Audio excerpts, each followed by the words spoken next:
With a quick turn of the key and a shift into reverse, Peter Gray is ready to hit the road. But I always wanted to be in the Air Force. At 78, Gray lives a busy life, running errands, visiting friends, and going to appointments. He prefers to keep moving rather than slowing down, and he credits his freedom to his keys and his car. The small local grocery stores are closing down. So, a few years ago, you could walk a block or two and pick up a jar of a bottle of milk or a loaf of bread. That's no longer the case. We don't have the local theater, we don't have the local doctor, we don't have the local hardware store.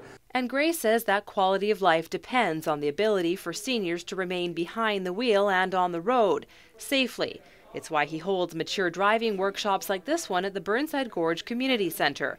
Gray says there's no doubt our sight, hearing, and reaction times dwindle as we age. The changes actually start when we're about 30, yes, but they increase slightly when we're 40, a little more when we're 50, but in 60, 70, they become exponential.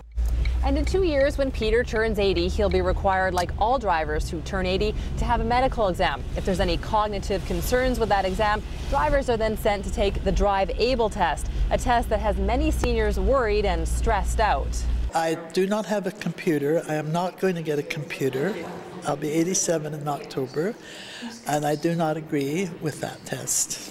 Bea Shepherd drives nearly every day and says she was lucky that she didn't have to take the DriveABLE test because she wants no part of it after hearing stories from her friends. Well, I think if you're not computer literate, I would definitely be very nervous. DriveABLE is a cognitive test for seniors designed to determine driving competence of at-risk drivers. It's a push-button and touchscreen test, but Gray says in the weeks leading up to the test, seniors build up anxiety and end up failing it. And the DriveABLE program is not something you can study for, okay?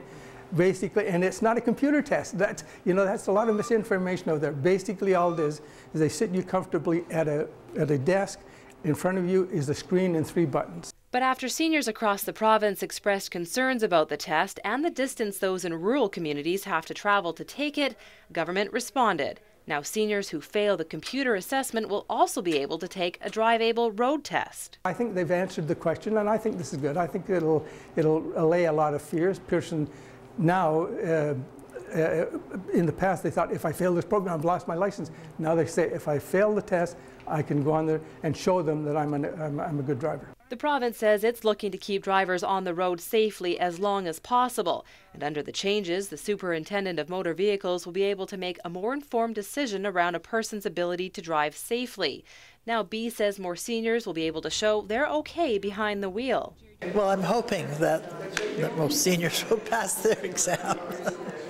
And the changes will come with an added cost to the province. It will now cover both the computer assessment and the road test, estimated to be about an extra $200,000 to $300,000 over the next 3 years. In Victoria, I'm Nikki Ewanyshyn for The Daily.